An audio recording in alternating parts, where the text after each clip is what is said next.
Bonjour à tous et particulièrement aux enfants pour ce rendez-vous du musée dans mon canapé.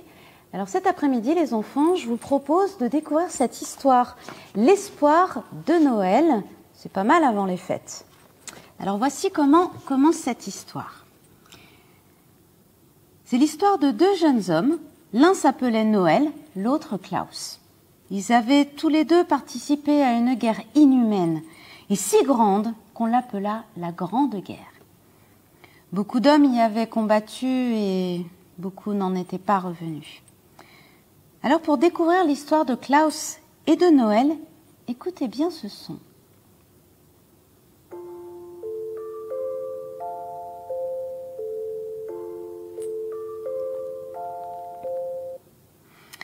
À chaque fois que nous l'entendrons, il faudra nous déplacer ensemble. Comme ça, on tournera les pages de ce gros livre et nous saurons alors ce que nos héros vont vivre. Donc, eh bien, on y va. Je vous emmène.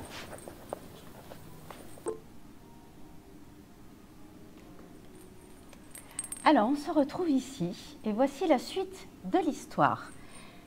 Quand Noël était petit, il rêvait souvent de devenir un héros, un de ceux qui vivent de nombreuses aventures, combattent des méchants et rentrent en vainqueur. Son papa avait toujours des histoires à raconter, lui qui en avait vécu tant. Elle parlait de champs de bataille, de soldats et de courage.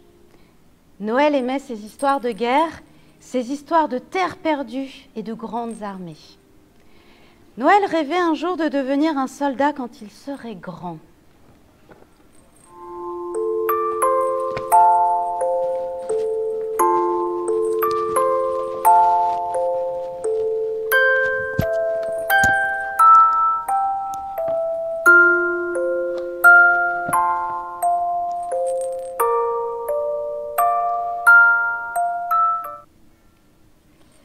Loin de là, en Allemagne, un autre petit garçon prénommé Klaus grandissait au rythme de nombreuses histoires. Lui aussi aimait écouter les récits de son père. L'histoire qu'il racontait le plus souvent parlait des soldats d'antan qui avaient combattu dans une guerre pour quelques bouts de terre. Bien armés et valeureux, ils avaient remporté une à une chaque bataille pour finalement remporter une grande victoire. Car de cette victoire était né l'Allemand très puissant. Quand il portait sa marinière, Klaus imaginait devenir un héros voguant sur les mers et les océans. Et c'est ainsi que ces deux enfants, qui semblaient bien différents, s'endormaient le soir, bercés de ces histoires.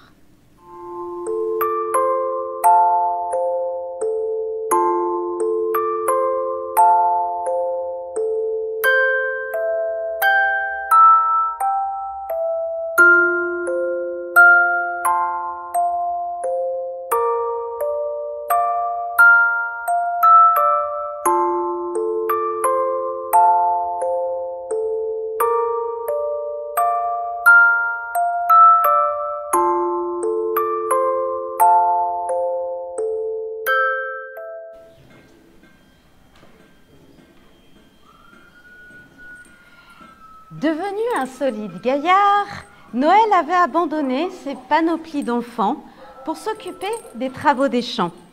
L'histoire de son père résonnait dans son esprit et l'envie de se battre grandissait toujours en lui. Par une belle journée d'été, alors que Noël avait commencé la moisson du blé, des cloches se mirent à sonner à travers toute la campagne. Au loin, même le ciel bleu de l'été devenait de plus en plus sombre, comme si un danger imminent se rapprochait. Écoutez bien. Noël s'était précipité au village et à son arrivée, nombreuses étaient les personnes qui pleuraient. « La guerre est déclarée, c'est la guerre !» Au roulement de tambour, la foule se rassembla et quelqu'un cria « Ordre de mobilisation générale !» Par décret du président de la République, la mobilisation des armées de terre et de mer est ordonnée. Le temps de la guerre était arrivé, la patrie était en danger. Noël répondit à l'appel de la nation et se présenta pour devenir soldat. Comme tous les hommes, il était prêt à en découdre avec l'ennemi.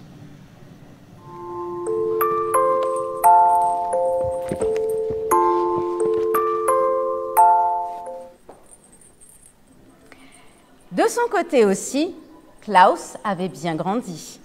Il avait oublié ses marinières et la conquête des mers pour devenir ouvrier. À l'usine, il avait tout appris sur l'acier, au milieu des machines et dans l'odeur du cambouis. Un matin d'août, toute la ville s'était réveillée en entendant le son des cloches et des cris. « Tous les hommes sont mobilisés, la guerre va commencer !» Les rumeurs étaient donc vraies. Son pays allait affronter son vieil ennemi, la France, et une fois encore, l'humilier.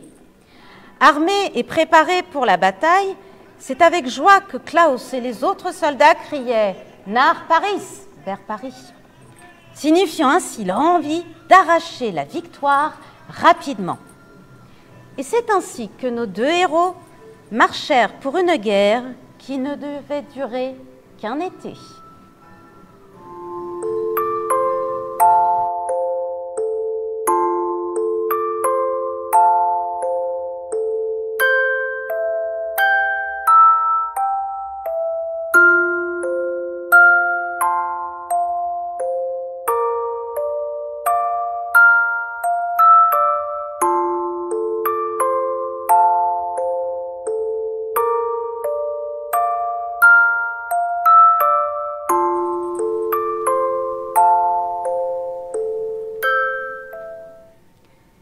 La guerre avait commencé et Noël était parti avec ses camarades par de chaudes journées d'été. Ils croyaient en la victoire. Ils étaient tous fiers de porter leur uniforme aux couleurs de la patrie. Un képi, un pantalon rouge, un grand manteau bleu, des chaussures en cuir, un sac sur le dos avec gamelle et bidon et bien sûr un fusil.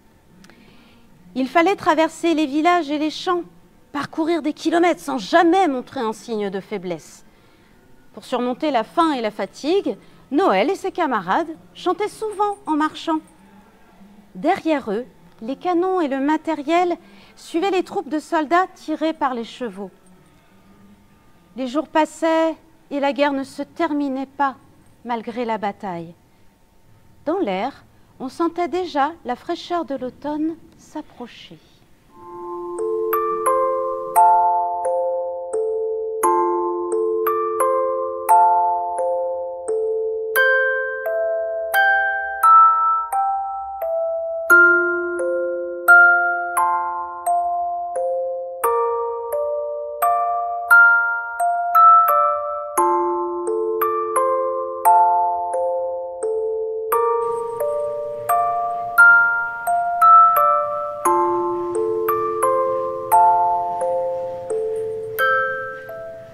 L'armée allemande s'était mise elle aussi en marche.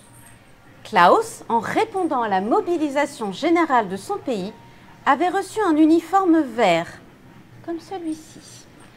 Un casque surmonté d'une pointe, un manteau et un pantalon un peu vert, un peu gris. C'était le vert de gris. Une fois habillé, Klaus mit ses bottes en cuir, prit son sac sur le dos et, comme les autres hommes, se mit en route. Tous croyaient qu'ils arriveraient rapidement à Paris et gagneraient la guerre comme par le passé. En quittant l'Allemagne, les soldats passèrent par la Belgique et déjà eurent lieu les premiers combats. Bien organisés, bien armés, ils avaient gagné les premières batailles et, poursuivant leur ennemi français et leur ennemi britannique, ils les affrontèrent le long de la Marne. Les hommes s'élançaient, les obus explosaient et beaucoup tombaient. Et c'est ainsi qu'au début de l'automne, Noël et Klaus se mirent à creuser, chacun de leur côté. De trou d'obus en trou d'obus, les champs se transformèrent. Des champs de blé moissonnés, les hommes passèrent aux tranchées.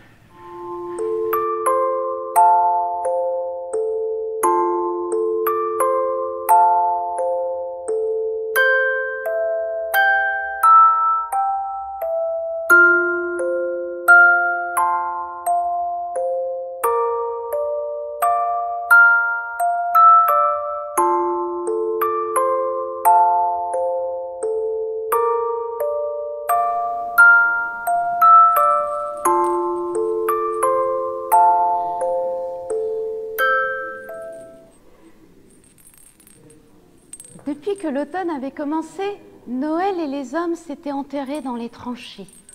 La vie avait bien changé. Le froid était piquant et la boue, elle était tellement collante qu'il avait bien fallu s'adapter. Noël pensait souvent à ses parents restés là-bas, loin, au village. Il s'écrivait souvent, mais Noël ne parlait pas de tout dans ses lettres, pour ne pas les inquiéter. Un jour, il reçut une enveloppe.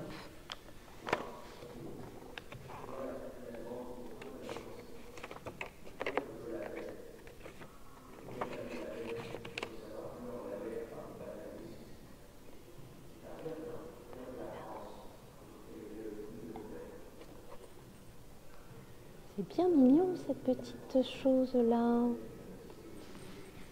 En l'ouvrant, il découvrit une carte postale et une poupée de laine porte-bonheur.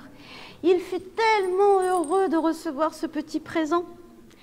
Il garda la poupée et la carte postale précieusement dans son manteau. Il croyait que la vie dans ces tranchées ne durerait pas. Il gardait l'espoir. Oui, il croyait toujours en la victoire.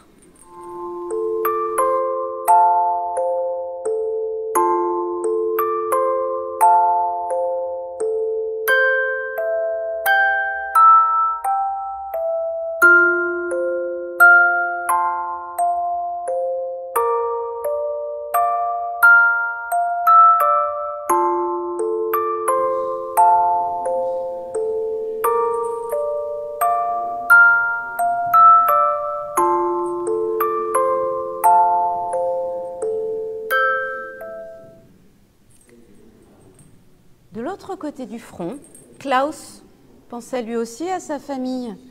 Beaucoup d'hommes avaient quitté femmes et enfants au début de la guerre, croyant qu'ils rentreraient victorieux à la fin de l'été. À présent, sa vie de soldat était très différente. Il fallait affronter le froid. Un jour, on l'appela, car un colis était arrivé pour lui. À la fois heureux et curieux, il s'empressa d'ouvrir la petite boîte pour découvrir ce qu'elle contenait. Il trouva une lettre et délicatement pliée, une écharpe en laine aux belles couleurs. Cette dernière arrivait à point nommé. Le froid était si piquant que les bonnets, mitaines et autres moufles étaient devenus indispensables pour résister. Et c'est ainsi que Noël et Klaus, chacun caché dans sa tranchée, attendaient longuement, sans savoir que le mauvais temps, la peur et le danger étaient partagés. À présent, ni l'un ni l'autre ne savaient si cette guerre prendrait vraiment fin.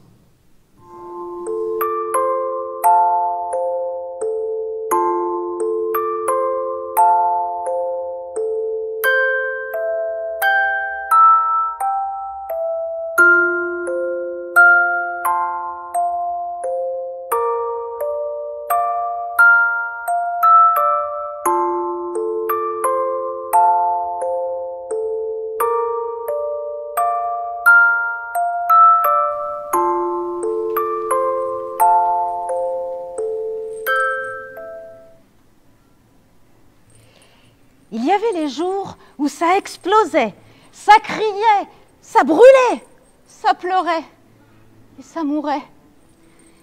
Il y avait aussi les jours de corvée, évacuer la boue, chasser les rats, ravitailler en nourriture. Mais Noël se méfiait de l'ennemi, là-bas au loin, de l'autre côté du champ de bataille.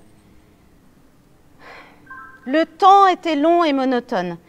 Il ne savait plus depuis quand le froid de l'hiver était là. Les fêtes de fin d'année approchaient, mais dans cette terre meurtrie, qui avait vraiment envie d'y penser? Pourtant, une idée naissait dans l'esprit de Noël, l'espoir.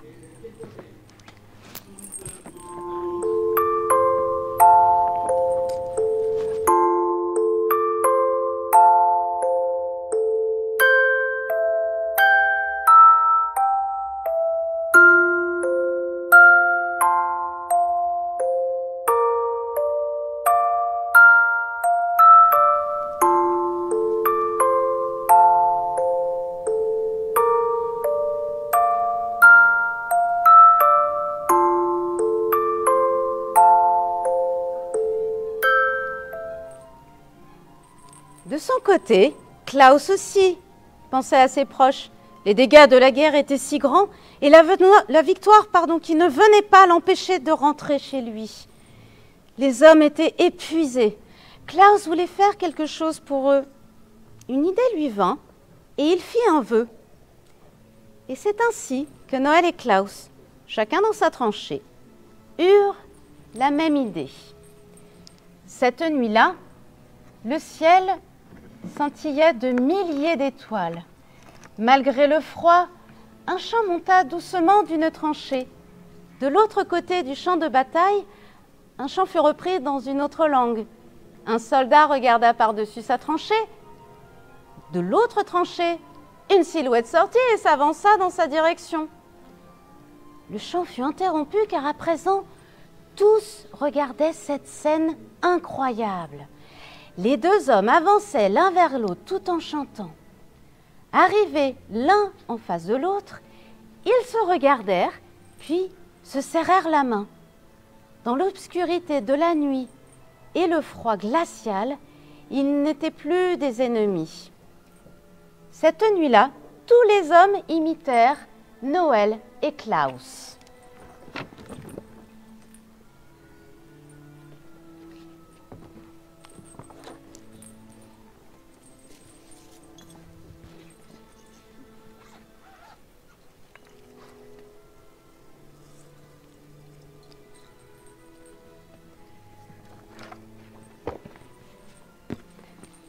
Hop là. Ils chantèrent, parlèrent, échangèrent de la nourriture. En cette nuit de Noël, les hommes étaient devenus comme des frères. Cette nuit-là leur avait apporté ce qu'aucune guerre ne peut effacer, une trêve faite de joie et de paix. Le lendemain matin, les hommes savaient bien que cette trêve devait se terminer. Noël et Klaus se serrèrent la main une dernière fois, repartirent dans leur tranchée en pensant à cette nuit presque magique où la guerre n'avait pas existé. Elle était pourtant là, et pour de longs mois encore. Aucun ne savait ce qu'elle leur donnerait entre victoire et défaite. Peut-être qu'ils allaient redevenir ce qu'on leur avait dit, des ennemis. Ils devraient alors s'affronter de nouveau. Ce qui est sûr, c'est que ni l'un ni l'autre ne voulut oublier ce qu'ils avaient partagé cette nuit-là, l'espoir de Noël. Alors j'espère que cette histoire vous a plu, une histoire que le musée a voulu vous proposer pour ce rendez-vous du musée dans mon canapé à la veille de Noël.